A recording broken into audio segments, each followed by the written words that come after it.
Would you mind telling us a little bit about what influenced you or drove you to become a coach? Yeah, of course. So it's quite a dark story, really, like when I look back to it. So essentially, I was on, do you know the American TV show, The Apprentice? Yes. So I was on the UK version of The Apprentice like a few years ago.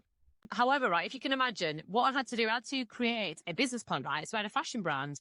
Anyway, as I'm creating this business plan, I had 3 little girls. I had 2 businesses. I'm traveling like a 4-hour round trip back and forth to work, looking after the kids, doing this bloody business plan. And memories of childhood sexual abuse started to surface, right? And I was like, whoa, what the hell is this? Totally just, I could not comprehend what. I just couldn't comprehend how I could suppress something so big and how I just couldn't remember it. And anyway, this was 2 weeks before I went into The Apprentice. So I suppressed those memories, went on to The Apprentice, and my mantra was, if it started to come up, put it in a box to deal with later, put it in a box to deal with. And honestly, I'd sing that song.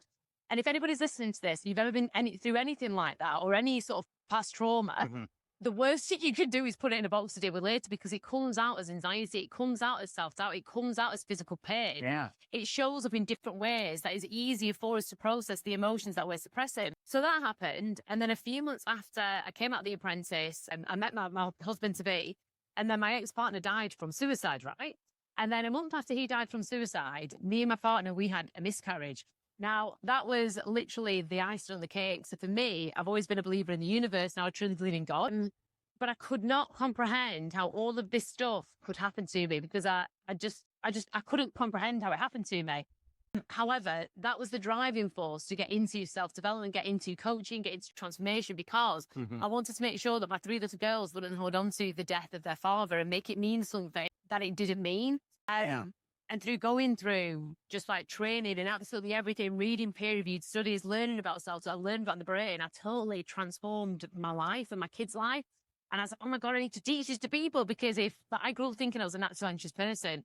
I didn't realize that I wasn't naturally anxious. I was just like living in fight or flight. I didn't get it.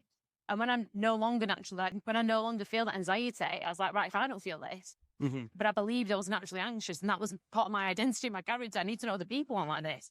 I need to spread this. And this is how Belief Coding was born, from going through my own transformation, seeing how it changed my life, then starting to work with a few clients, seeing how it transformed their lives.